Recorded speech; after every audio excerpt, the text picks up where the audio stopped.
This is Gaming Insurrection Editor-in-Chief Lyndsey Beatty. I am here to do a features tournament video.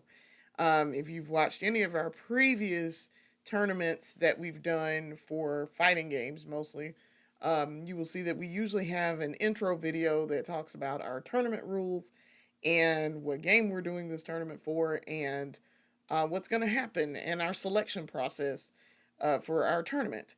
So in this issue, we're going to be doing a tournament for Super Smash Brothers for the Nintendo 64. And just a little bit of a brief background. I am a massive Smash Brothers fan.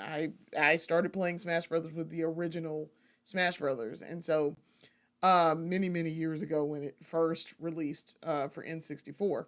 So I decided, probably in like 2000 or so, I was like, I think I want to one day run a tournament for Smash Brothers. I think this would be a cool idea, it'd be unique. And so I never did do it. I never did do it. And of course, like 50 million versions of Smash Brothers has come out in the time since.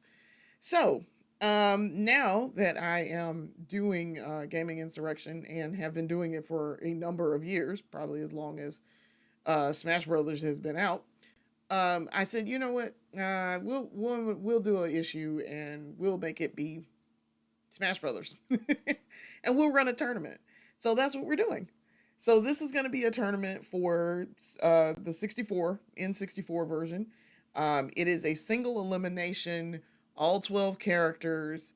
We're going to have it's CPU only. I'm actually not going to fight in it because I would literally probably waste all of the CPU characters unless I made them like super high difficulty, and it just wouldn't be a contest. So I was like, I'll just not play in this tournament. So it's just going to be CPU only, probably on 3 or 4 difficulty level. Because in the first one, that's pretty much about average difficulty for the CPU. So we'll probably do it on 3 or 4, probably 4, depending on how these seedings rank out and shake out. So what we're going to do in this video is do our selection process. I have already written out and put on sheets of paper, folded them up, and I don't know who is who and I don't know what's what. So we're going to select one at a time and do the seeding based on that. So here we go. So as you can see, I have my list. These are my list of rules, and on the back, this is the brackets that I've already drawn up. So what we're gonna do is, and the way I've set up the seating, because it's an odd number, my brackets are gonna be the way that I want them to be.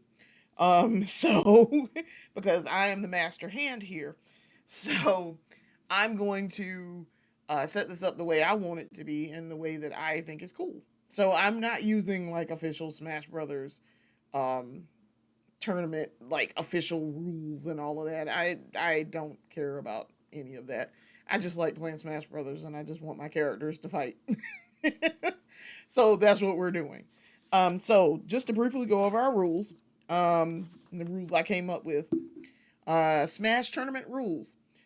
CPU only, all 12 characters. 3 stages playable for each individual region, because we're splitting these up into regions. Because there are 12 characters, you're going to have 3 regions, so that you can have all 4 characters playing at once. I'm pretty sure you can do it, and I think I've already tested this, that you can have all 4 playing at once and you not be player 1. They can all be CPU and play, and they don't have to be on teams, because this will not be a team exercise. This is a individual, you must survive, king of the hill type of thing. So it's single elimination, but the 3 stages for that are going to be playable here are Hyrule Castle, Saffron City, and Kirby Dreamland. Those are the 3 that I feel like in the first Smash Brothers are the least ridiculous when it comes to like stage hazards and dumb stuff. So Hyrule Castle is actually, I'm well known for not being a Zelda fan, But I actually really enjoy Hyrule Castle in the first Smash Brothers. It's actually, I don't mind it at all. So that's what we're gonna do. We're using that one. Saffron City is another favorite of mine. It's from Pokemon. Um, and Kirby's Dream Land is actually, from what I know, is the um, stage that is neutral and is the one that is most chosen and is acceptable in tournament play. So I chose Kirby's Dream Land. So that's fine. It's not one of my favorites, but we're gonna use it. And then for the final, we're going to use Ancient Mushroom Kingdom, which is the Mushroom Kingdom unlockable stage that you can get for Mario stuff, related stuff.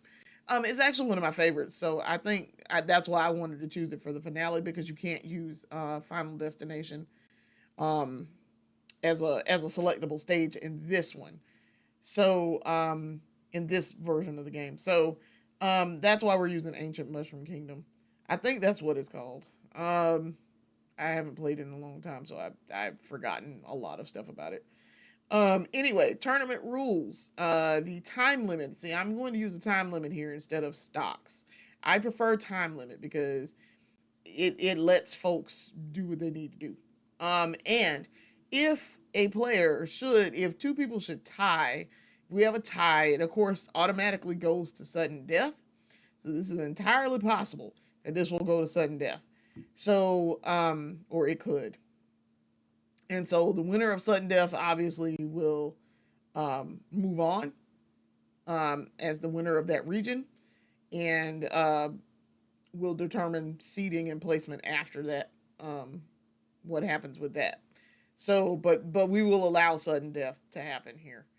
Um, so also to items, we will be using items. We'll allow items, and I will have them on high because this is how I actually play. So I like items on, but I have very specific items that I want used here. And so we will allow bombs, and that's the bomb and the motion sensor bomb, Pokeballs, um, and no health regen. I do not want health regen because I do not want the CPU to sit there and health regen all day long because they will go for the health regen. No stars and no hammers because hammers are wildly like overpowered in this game. So no hammers. I will allow baseball bats because they're one of my favorite items and I don't mind them. Everything else pretty much will be turned off. Um, so no shells, no ray gun, no star rod, no. I'm trying to think what else is in it. No bumpers, no shells. I think I said shells already.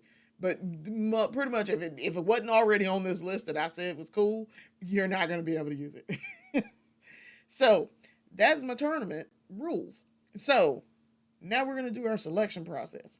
And welcome to Selection Sunday. I used to watch a lot of the NCAA. And I'm a huge college basketball fan too, so I'm very familiar with Selection Sunday and my team making it to the big dance. I used to pull for Duke, and because I attended the University of South Carolina at Columbia for journalism, I pull for the Gamecocks, and it does not matter how well we do. I try to pull for us. Um, Go Gamecocks. So. All right, so we're going to start picking our folks, and this should go fairly fast because there's only 12 characters in this version of the game. Remember, this is the first version of Smash Brothers, so there are 12, 8 starters, 4 unlockables, and the unlockables are included. So here we go. So first on the docket, like I said, I have no idea who is who here, so I'm just plucking out of a pile of things. So you guys see, these are the things. Okay. So, number 1, Kirby. Yay. I can't remember if Kirby's top tier here. I just learned about the tiers in the first Smash Brothers because I was always under the impression that my girl, Samus, was top tier. She's not. She's very much not top tier, as I learned. So yeah. So number 1 is Kirby. He is the first seed. All right. So let's put him to the side. Let's put him off to the side. All right, number two. Number two. Link. Link is not, from what I have learned, Link is not very good here.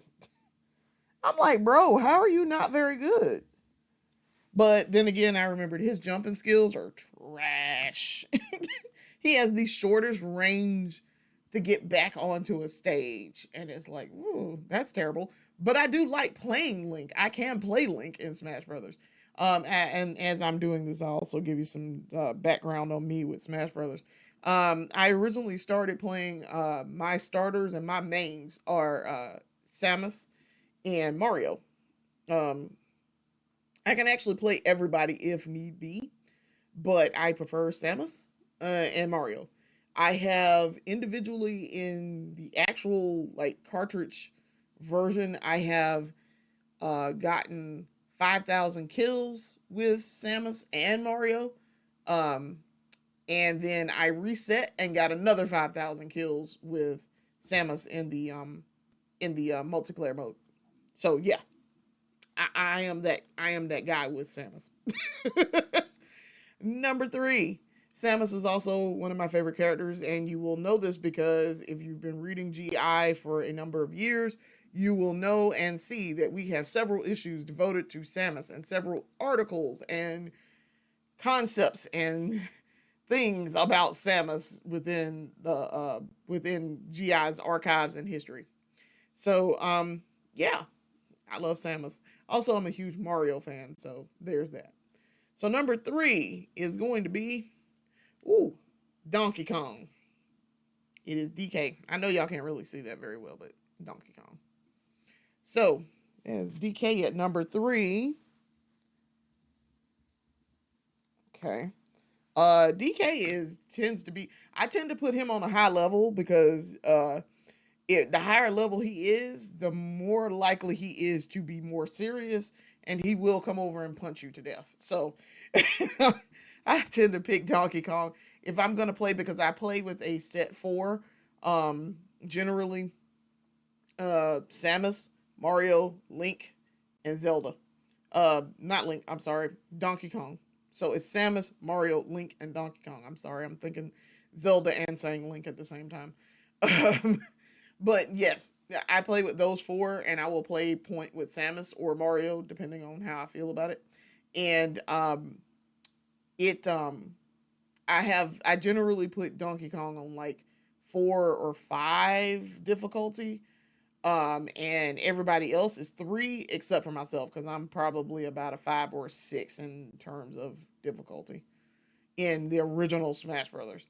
So yeah, Donkey Kong is a favorite. I don't like Donkey Kong as a game series, but the character is fine. I just don't like the game series because the original Donkey Kong is garbage. I said it. All right, number 4. One of our top tier guys, Captain Falcon. Good old Captain Falcon. Listen, Captain Falcon was an immediate game changer once he became available in game. Ridiculous. He is absolutely ridiculous. All right. He is, if I'm not mistaken, he's in the top tier, or he's very high. There's a lot of people who play with him as a main. All right, so number 5 is going to be, it's my girl, Samus. So a little bit of trivia for you guys. Samus, however you want to pronounce it. Actually, the announcer actually says it correctly. He says Samus. Samus is short for Samusu. Samusu Aran is how it's pronounced. She has been my favorite Nintendo character aside from Mario since I played Super Metroid way back in 1994. A little bit of trivia: I wanted to name my kid Samus, so I was that hype about Samus. Yeah, she was she was gonna be that was gonna be my name for my daughter if I had kids. I wound up not having kids, so um yeah, she was gonna be my kids. That was gonna be my kid's namesake. And I'm pretty sure Nintendo would have been like, don't do that. But yeah, I wound up not having kids, so but super cool. I love just the concept of Samus. And we will be coming up in a little bit. We will be having a review of Metroid Dread because I got it for Christmas and last year, and or no, I'm sorry, I got it for my birthday this year. So we will be doing a review of Metroid Dread in a little bit. I will start doing Switch reviews, and so I will yeah, I think that might be the first game that I review. I also got Animal Crossing, so there's that. All right, number 6. Number 6 is Jigglypuff. Because that's how the announcer says it. I don't like Jigglypuff. Just so you know. I love Pokemon, the first 150. Let me qualify that. Y'all should know that too because we just ran and just finished in the last probably 2 years a section called the Pokemon Red and Blue Knowledge Center that focused on Pokemon, the first 150 from Red and Blue. I do not like Jigglypuff. It is not one of my favorites. I don't like Wigglytuff either. Mostly because of Pokemon the trading card game, where somebody would literally get a normal deck, Haymaker deck, and then put Jigglypuff and Wigglytuff into it, and then you could do the wave based on the bench that you had already set up with Wigglytuff, and do the wave would do massive damage. So I was like, you know what? No, we do not like Jigglypuff or Wigglytuff for that reason. So yeah, not one of my favorites. Um, and I was always very, very, very mad because they put Jigglypuff in the game. I was like, why? You could have picked any other Pokemon but him, and I would have been cool with that. But okay. Yeah, there's that. You will not see me play with Jigglypuff ever. Ever. I can do it, but I don't do it. All right, number 7. Number 7. Yoshi. Listen, Yoshi is top tier in this. From what I know, Yoshi has some potential. Or he's not, I don't know if he's top tier. I take that back. He's probably not top tier. I know he's not top tier. Top tier is Pikachu. But Yoshi has some potential. Yoshi can do some stuff. And I'm like, okay, all right, I can understand that. I usually mostly use Yoshi. I use him in Melee because in Melee, for home run contests, yeah, Yoshi is known for very high scores between Yoshi and ice climbers. Yeah. Number 8. Number 8. We're on number 8. Number 8 is Fox. Fox is not terrible, I don't think, in this. As you will see, once we get to doing our tournament stuff, we will have a tier list discussion. And we will talk about why they are terrible or not terrible, thanks to the Smash Wiki, which is an excellent resource for Smash Brothers tournament play, mechanics, advanced game mechanics. Yeah, we're gonna rely heavily on Smash Wiki. But we will talk about why or why not somebody is terrible or not. So yeah, we're gonna expound on why Fox is placed where he is in the tier, and why everyone is placed where they are in the tier. We will be delving into that as part of this this feature. Okay, number 9. Number 9. Luigi. So as far as I know, Luigi is low tier in this. Now, the reasons for that, I'm not exactly entirely sure.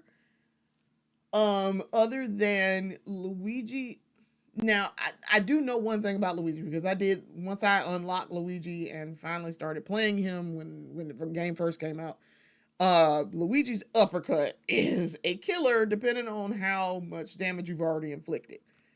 You can take somebody out at 80% with his uppercut, because it's like a smash. It's a smash attack basically. So yeah, Luigi's weird. He's weird. There's reasons why I don't think he's top tier in this, and I'm pretty sure he in the bottom tier with Link. Pretty sure. So yeah, we're gonna talk about the reasons for that. So number 10, we are on the 10th person. 10th person is Pikachu. Pikachu is in fact top tier. It's Pikachu. It's AU. It's Pikachu. Pikachu is top tier. Pikachu's speed, I know, is the reason for Pikachu being top tier like that. Pretty sure that's the reason why. Great like move set. You can do a lot of damage really fast with Pikachu. Yeah. I'm just from playing with Pikachu. Yeah. Yeah. I'm not surprised by that. I'm not surprised by Kirby being top tier, somewhere in the top tier also, because I've played against someone who loved playing Kirby, and between swallowing me and spitting me back out and doing the copy stuff and turning into the brick, and it was just, it was so much going on. I was like, I hate you, Kirby. I mean, I wasn't a big, huge Kirby fan to start with, but it was like, now I definitely hate you, Kirby.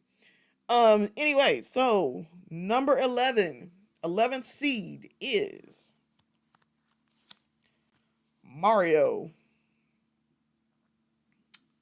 Yeah, Mario's mid tier in this game, which I'm surprised by that. You would have thought Mario would be top tier in this because Mario, and also made by Nintendo. But yeah, now I'm gonna tell y'all guys, I like Mario and I use him in this because I love Mario. Mario is my second favorite Nintendo character. But in Melee, I really don't use Mario. I fight against him, but I don't use him. No, I wait and I get Dr. Mario. Because Dr. Mario does so much damage so fast. I love Dr. Mario in Melee. Dr. Mario is clearly the better version there. But then, like later games, apparently Mario is better than Dr. Mario, which is crazy. I'm like, what? When did that happen? All right, so absolute last person. We are on the last person for selection. Last person is Ness. Yeah, Ness. I know you can barely kind of sort of see that, but Ness. So that's it. That is our selection, folks. So now what I'm fixing to do is get these folks into a bracket and get it set up, get my seating set up, get everybody in a bracket, and get this tournament going. Because now this is going to go really fast. Because, like I say, if the matches are only like 5 minutes, I only need to have 3 matches here. 3 matches in the first round of 4 people. Then we break it down to 3 matches in the second round of 3 people, and then a 1v1 in the finals, and then that's your winner. So this tournament should go really, really fast, as opposed to like our Super Turbo Street Fighter 2, Super Street Fighter 2 Turbo tournament that went forever and ever and ever, because it was a double elimination. So with single elimination, we're gonna do this real quick. So I'm looking forward to it. And I will be back with our tournament videos and what actually happens, and maybe do a little bit of analysis. Maybe, I don't know if I'm going to actually do like tournament, like match analysis or not. I might just let you guys watch the video and see how it came out. So I want to thank you for watching this selection video. Come back and watch the rest of our tournament. This will be airing and premiering on April the 5th, 2024. And it's going to be a humdinger of a battle. Thanks for watching.